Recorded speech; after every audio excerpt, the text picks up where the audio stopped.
Imagine one day you're told to go to school, get an education, get a degree, find a job, get a home, live a happy life, maybe add a spouse and some children. And that might be the American dream. You might have accomplished exactly what you need to accomplish to achieve life, liberty, and happiness. And so you go that pathway, and suddenly when you get to your adulthood, life is completely different. It doesn't map out. You've got the degree, you got the job, but now the job market is scary. It's scary because there's new technologies, there's layoffs, the economy feels disruptive. So how do you go back to the drawing board? What's the new equation to achieve life, liberty, and happiness? So I've been listening to a lot of content, having many conversations around the idea of identity. Who are you? Around what makes a human, whether that is the messiness of a human or if that is the uniqueness, the beauty of humanity. And with those being the primary conversations, we also extend it to our everyday life. What does that look like to achieve life, liberty, and happiness? Good morning.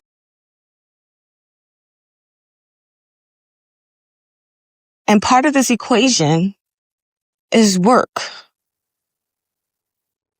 What you do for a living in order to live, what work you attach yourself to also requires you to select the amount of income that satisfies your needs, desires, and wants. And so you might go after work that pays you a lot of money, that gives you a lot of dignity, maybe because your parents said, become a doctor or a lawyer. And then we saw creators come out dismissing becoming a doctor or a lawyer. They actually decided, I'm going to be an artist. I'm going to make this work. And they did. Somehow, some way, they were able to shift the narrative from the only way I can achieve and get income that satisfies my life went from I need to get a corporate job or I need to get a degree to I can use my passion and that can become my income. Now, if you're all familiar, there's a chart. There's a chart about finding the thing that you love to do and the thing that you can get paid for. I'll put it on the screen. What's beautiful about this when it first came out is it started to shift our perspectives about what to do for work. That we can actually love work. You don't have to just select a job and keep it, but you can find a job that you actually appreciate, that you love. And so now we're digging into a space of what is it that I love? What is it that I'm even passionate about? What is passion? And so now we connect to passion so that we can be fulfilled in the work that we do. But here's the question. When you think about work, do you think about heaviness? Do you think about duty calling? Do you think about being at the wits of others? I'm not sure if I'm saying that right.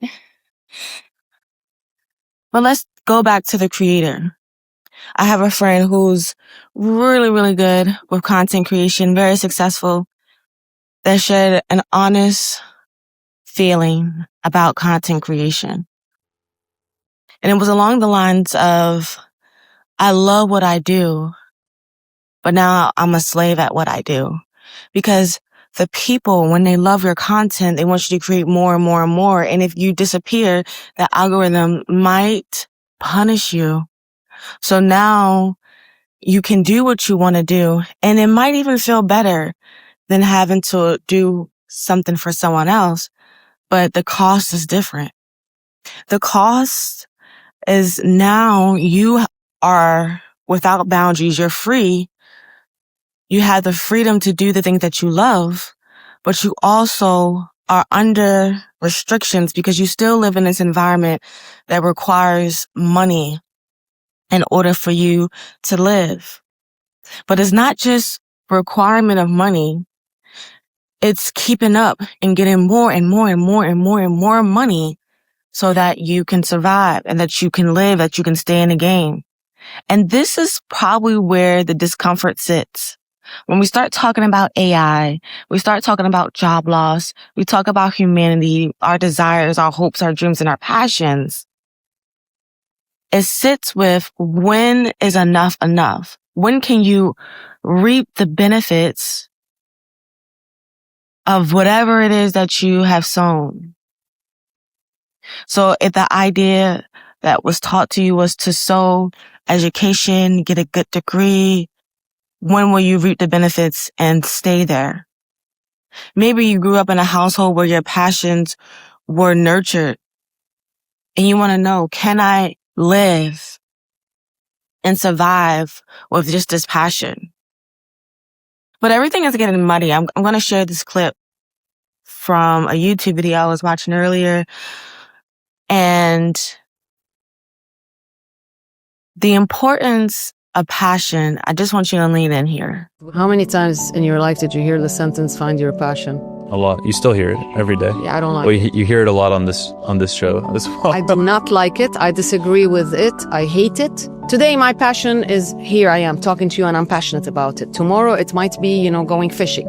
And I hate that the world has turned passion into something you're supposed to monetize. Either you can monetize it or it's not passion. And I'm thinking, well, why? Why can't I do a great job, love what I do, don't have to be passionate about it, just like it enough to make enough money out of it so that I can pursue a passion which could be volunteering in Africa, but at my own expense.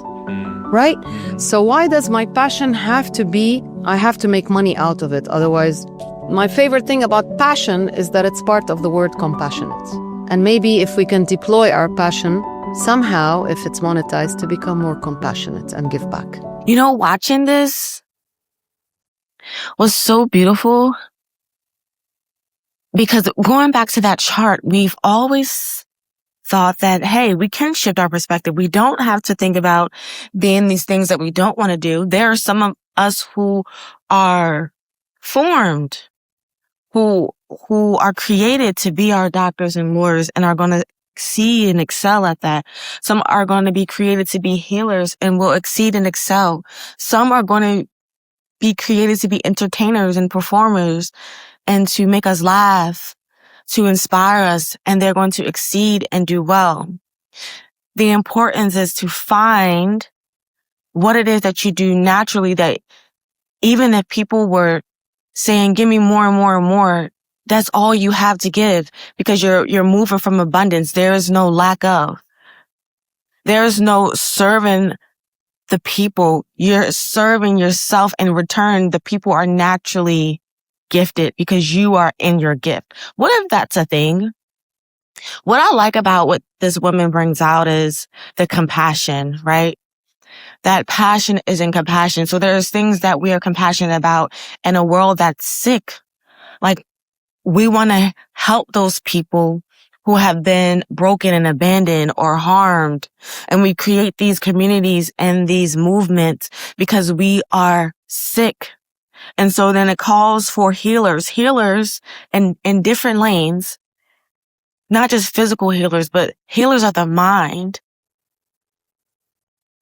to come forth and inspire us to think on the good, to inspire us to sit down and recognize what's inside of us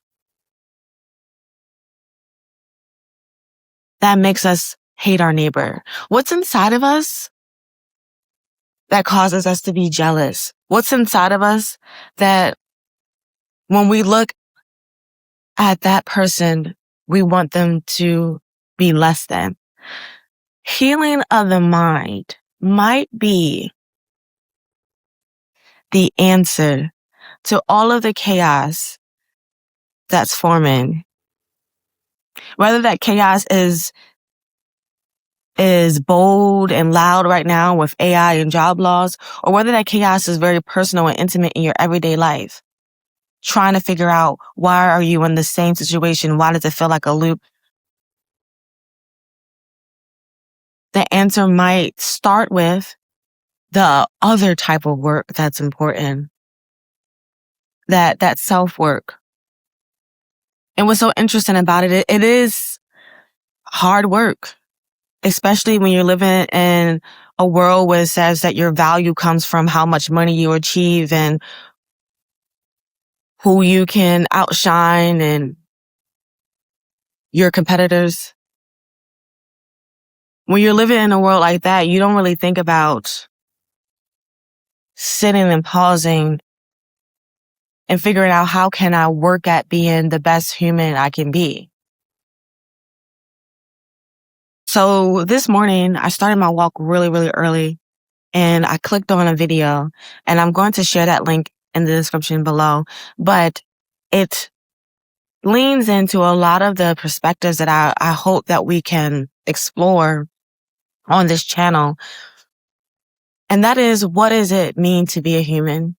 Because if this speaker points us in a direction of saying it's about being more human, it's about figuring out what gods you serve, whether you're somebody who is into religion, into the Bible or not, I'm sure if we all sat down and really analyze this without any competitiveness or without any, I need to be right or better than you, but we looked at the pure facts that there's a beauty in kindness. There's a beauty in listening to one another. There's a beauty in being thankful for others. So, I mean, obviously what I mean by go to church is, yeah, you should go to church, definitely go to church. But the larger question is that if we cannot get an answer of who these technologies serve, please know who and what you serve. Do you serve Mammon? Do I serve Moloch? Who do we serve? If we cannot stop the machine from devouring everything, then I must become truly human. More human than before, so that we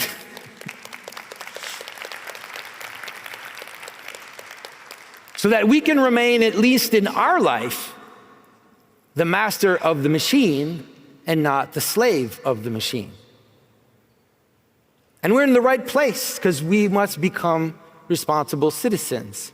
And it's the same, it's not merging with the machine or having chips in our brain, Elon. None of this will make you virtuous. And what we'll just end up with is very powerful, broken people. Those who have made themselves completely dependent in mind and habit to these technologies will become vassals of the monster. And I really believe that it's only those who have shining souls, who have fostered wisdom and virtue, who have practiced truth and love, they're the ones who will survive and thrive in the incoming AI apocalypse. Personally, communally, and I think even professionally. Whether things work out and AI becomes ubiquitous and is just there to help us, or whether it leads to the wasteland, I think there's still only one solution: become fully human. The kind of humans we admire from our great stories. the kind of humans who serve more than their greed and their power. And then, if we build, when we build, what we build will be in that image. And when we are faced with the Grail, we'll have the wherewithal to ask the question, whom does the Grail serve? And ultimately, we'll have the presence of mind to ask and answer what I think is the most crucial question of all, which is, whom do I serve?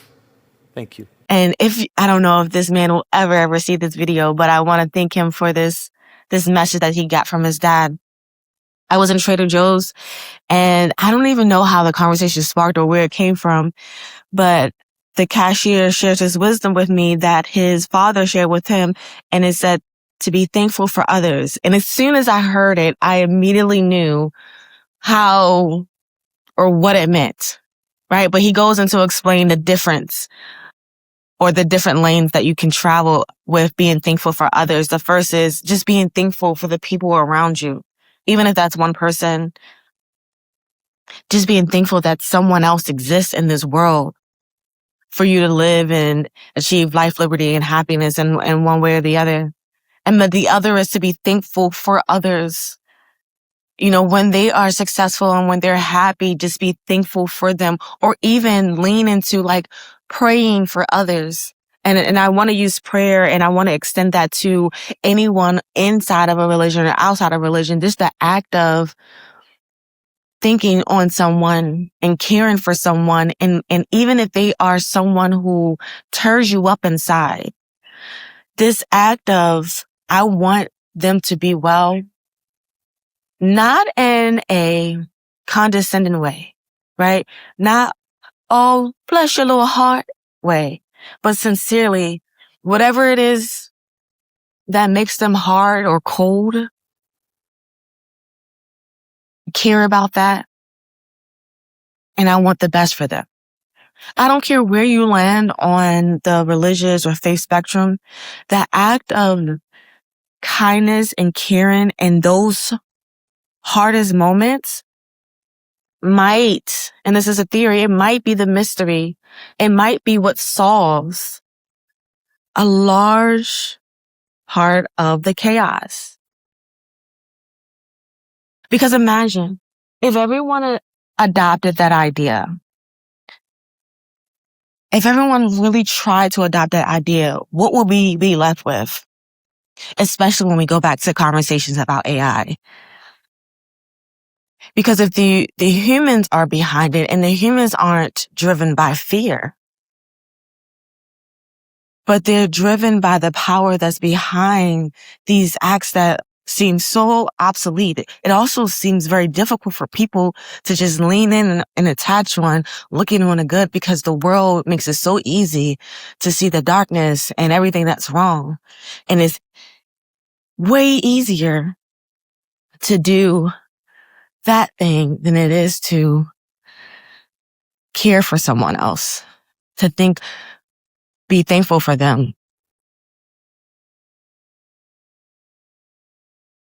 And so when we go back to work and value, and we talk about our competitors and competition, I want to extend a different perspective, offer a different perspective. Is that, what if we started to have different metrics that we measured? Because our identity seems close to the value, the money that you bring. It's the money that you bring, right? How much money can you bring? If you don't bring in enough money, if you don't help us with our bottom line, you're not valuable. So when it comes down to who gets laid off. Good morning. Good morning. How you doing? Fine. How you doing? I'm well, thank you. Good. When it comes to who gets laid off, it's who has dollar signs on top of their head, who has enough grit and gut to suffer our inconsistencies versus Where's the wisdom that we can apply here? Where's the strategy for love and patience and kindness? Or is it more about the money than it is about those things? Do we have to sacrifice those things in order to have a society? We have to sacrifice kindness. It needs suffering, pride, neglect. Those are the things that our society is built on. No, I don't believe that. And I believe that this idea of AI is not something that's supposed to scare us. Is the trajectory towards what's supposed to free us, right? We get so tired because now we can see it for what it is, that they're going to want more and more and more. And it's going to be more money that actually doesn't do anything for you. And so tapping into abundance looks so different. And is not required by the way that we understand or believe money. It's a different lane. And I'm just a thinker, a dreamer, right? There are people who have beautiful minds. They have the answers, and they might even use those answers to achieve what society says they need to achieve in order to survive. So they're using their intelligence to build us in the opposite direction, when they can use their intelligence, their wisdom, their love, whatever it is that you are gifted at, and put us in the right direction. And maybe that is the ultimate game. Maybe that's the ultimate lesson, is like, how do we end up working together and figuring out that it wasn't a game that we had to play by ourselves. I recently had one of my latest interviews on the Earth Experience podcast, and I spoke with a man who actually received a miracle. If you ever read in the Bible about healing a blind man, this man had healing in his eye. And because of this story that he told,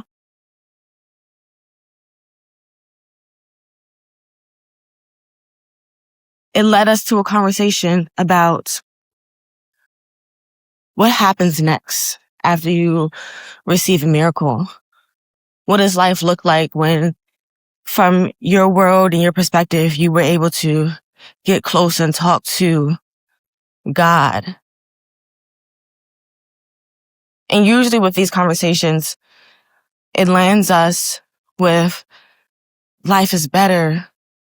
I take care of myself. I want to get closer.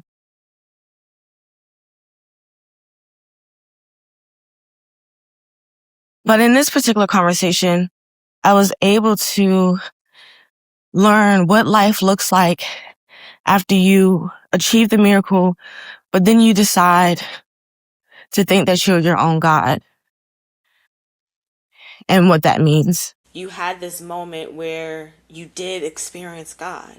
Yes. There's this light and love, and it transitioned into something that didn't have the best outcome, and now you're back to this space. And I really want you to illustrate a little bit more here, your thoughts, feelings here. Why do you think it happened, and what do you take from this particular part of your story? Sure. So when I gained my online presence, many people came to me, and not just students, but teachers or elders or wise ones and gurus.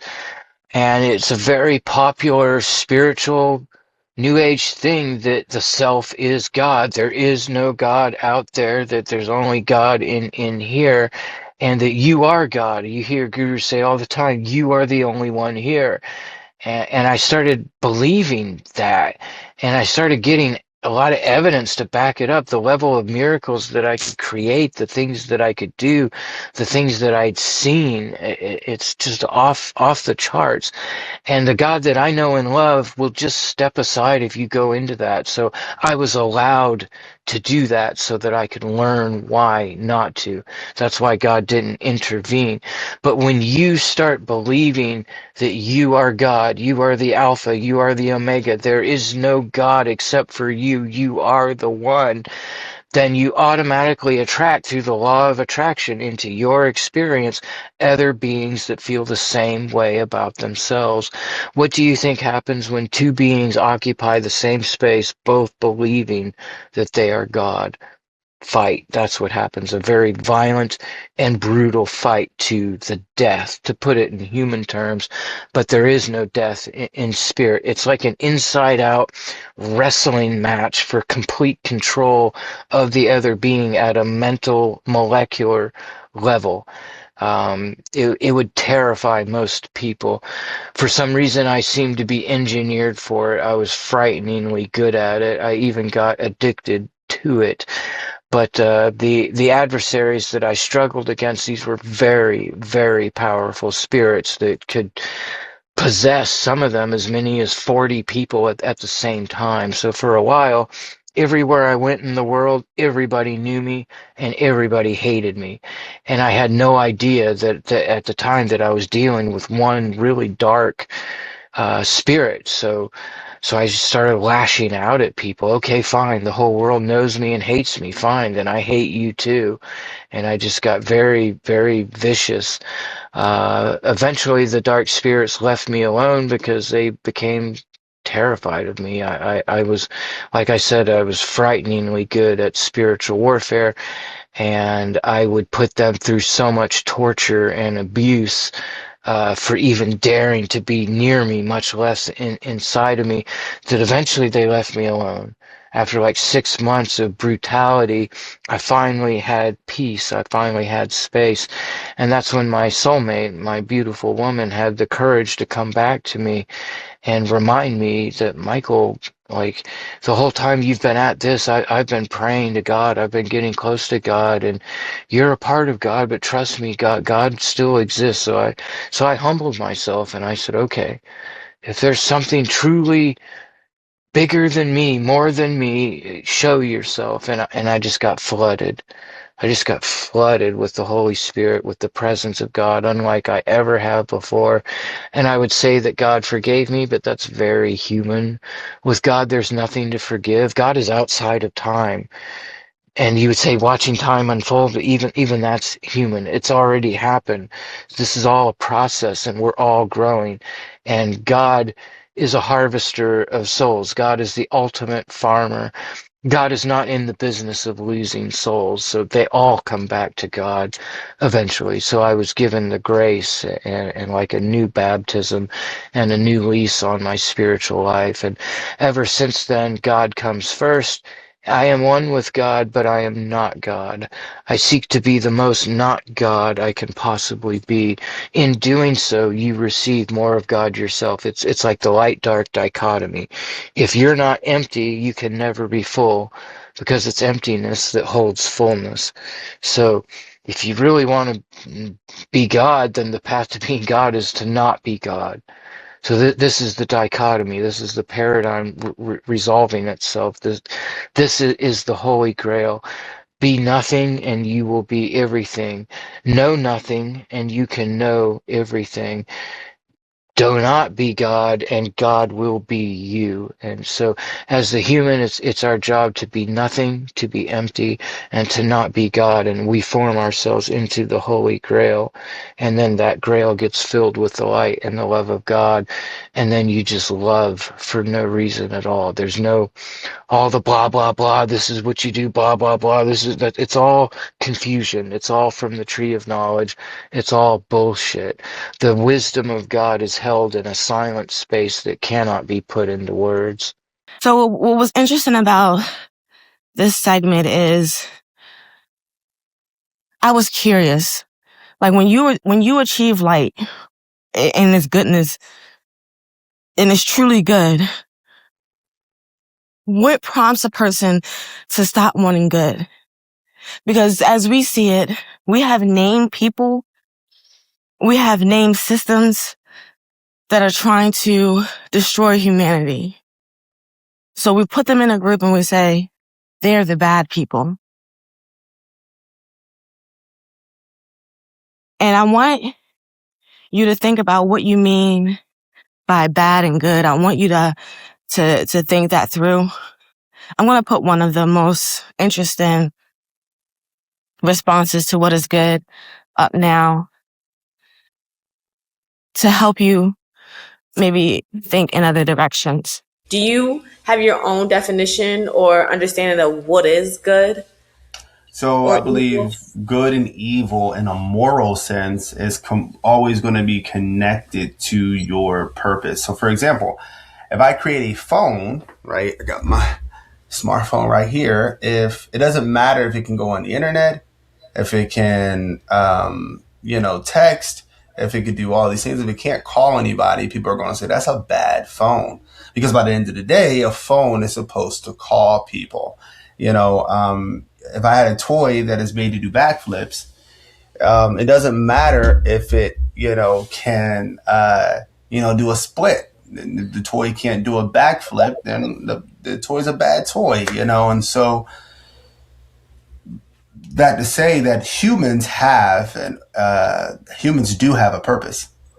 And I think it actually goes back to the Garden of Eden. I think stories like the Garden of Eden, I think stories like in the Greece mythology about the Golden Age, and in the Hopi prophecies, they all speak of a time where humans were doing X, Y, Z, living in harmony, all these things. And then humans, start doing bad. I think all of that is grounded around purpose, right? And so if you're created to do a specific thing and then you go off course and do something else, then you're bad. And so if bees today just decided we're not going to pollinate anything, we're going to go and make a bunch of mud huts by ponds, that would be bad. It'd be bad for the bees. It'd be bad for us because they have a purpose. They have a function. And if they defy that function, bad things happen because things work in accordance. Humans have been way off course, and we see the result to the earth. We see the result to humanity, to our bodies, to our minds. And so, yeah, I think that good and evil in that sense. And then there's the other good and evil that most people are talking about, which I just call, I don't think these are good or evil, is order and entropy. I think certain things work towards complexity and order and structure, and certain things work towards destruction and dissolution. Though I don't think that entropy is bad in itself. Like morally, I do think that normally, when you're doing something bad, you're normally working towards entropy. And then I do think that we are beings of order, so we should be going toward order and structure. But I don't think that order and entropy are good and evil in themselves, in the way that doing something against the intent of your creator or what you were created for is bad. So I thought this clip was a really good clip because when you think about good, he mentioned the usefulness of it. And I want to think about all of us who might complain about society and the people who are crashing it down and the choices they make. I want us to start thinking about ourselves. And are we good? Good in a way that we're useful. Like, are you using your free will to think on a good? Are you using your free will to show a little bit of kindness? Are you using it boom, boom. Are you using your free will to love? Okay. Are you using that, or have you got sucked in to thinking about everything to fear, everything to hate, everything to blame, everything that makes you out to be the victim? Because it's a challenge. And it's a challenge that I think we're ready for because we're so tired of the opposite. The challenge is, instead of being competitive about money, the challenge is use that same energy and show how much you can study yourself. and the things that you can develop to get closer to whatever it is to accomplish a good human, whatever you might think that may be. And we'll see the fruit of it. I think we'll start to develop it, but we have to start working on that. That is the new work. The new work always have requires you and then to shift out of this other way of thinking. And I would say that it probably served us. This is probably part of the process that we got so tired of this way of living that we want it, that we desire the human touch. But there's probably still some work that we have to do. And so when I think about AI and the loss of jobs and if we'll be out of work and what that looks like for the economy, if we adopt this universal income, all of the things, if that happens to be true, and whether people think it's a doomsday or not, does it hurt to start thinking about working on being a good human? And it might not be in your religious spaces. I know that some of these are distorted. It might not even be in your Bible, but it might just be simplifying it a little. Recognize it in your everyday world. How can you be thankful for others? I'm imagining it starts with us, learning how to love ourselves so that we can love others better. And it might not be easy, but this is the work. It might not be easy, but when we pair it up, like let's pair it up in this world where they tell you that your value is attached to money, which isn't anything, and that overcomes whether or not you're going to be a kind person to the next person. I don't know. It seems to, like, when we look at the equation that way, it seems like it's better to live in a world where we all can achieve life, liberty, and happiness. That it doesn't require other people being the slaves to others. That it requires maybe an intelligence, a different type of wisdom that we haven't really set with yet.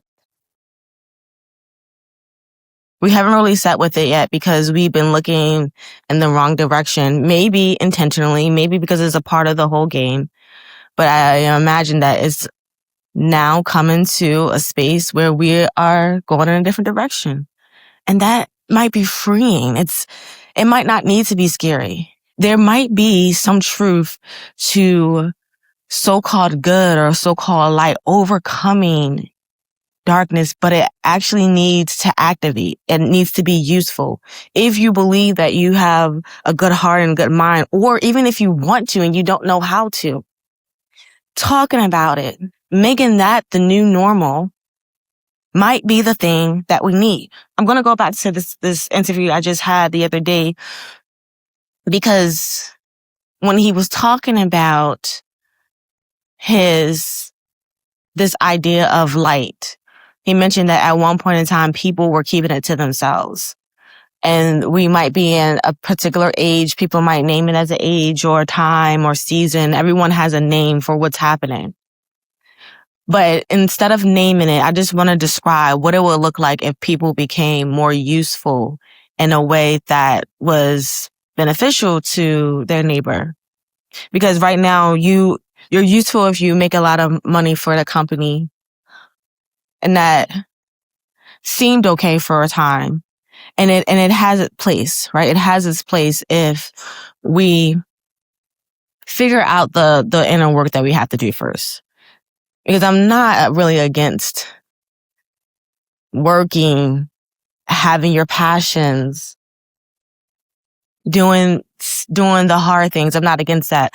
I do believe that they might have a better outcome if it wasn't built on people who are tired and miserable and hurt all the time as a default. If it's not built on people who've been taken advantage of just in the name of a piece of paper. And I think that's something for us to explore. That maybe there's a different way of looking at abundance.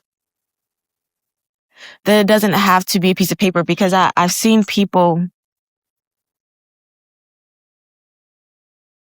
Their self-worth has been tampered with because they lost their job, because they even have their job, but the people don't see them or their achievements as valuable because it's not attached to a quota. Knowing that the whole system works together, some people get to be seen and selected and the chosen children because of how we see ourselves as human. And maybe we won't solve everything, but we can try. If we can be, again, competitive in these spaces where we might just be giving someone something that doesn't really make the world any better. If we can be competitive and go-getters and all the things they want you to name on your resume, and they want you to come in with that grit. What if we just use that same work mentality and energy, but towards whatever we think humanity is supposed to be to us? So I think this is just a theory, but like I think the reason why God did that, or Jesus came down, was for man to develop a better relationship with him, with the Logos.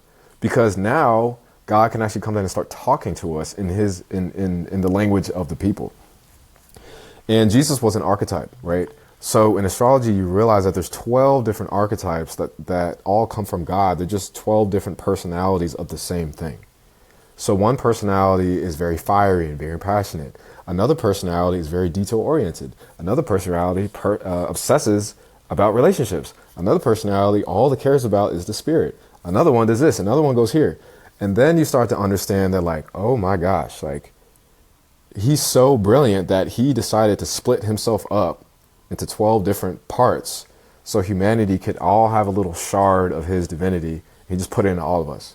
And then once you understand, like, the way these archetypes show up, it's just given me a whole new, like, my love for humanity has never been deeper than it is at this point, because I understand what that is, what astrology actually is. And when I understand that someone is a certain way, I can love them even deeper because I understand their preferences, their likes and their dislikes. Obviously, everyone is an individual, but it does help me have realistic expectations for people. For me, it just awakens my compassion for my fellow human being. However we think we should contribute to humanity, what if we use that as the new ideal work? And this is just thoughts and theories and things.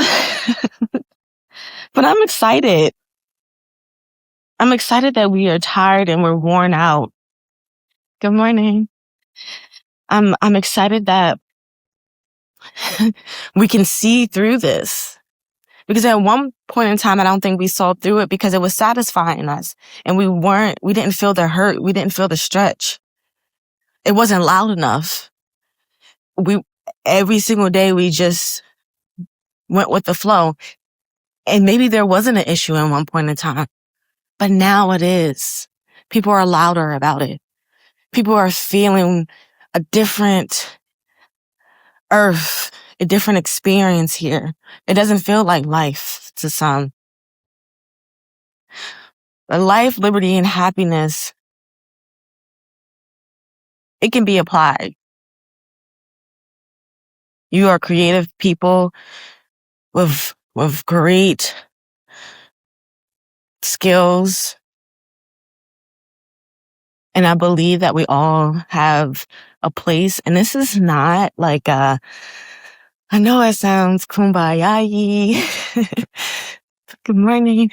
It sounds like, I don't know if we can all fix the world, but I at least have lived on this earth and had wonderful days. So since I've been able to tap into it and I know it exists, what is the strategy to making that continue, but not at the detriment of myself or others?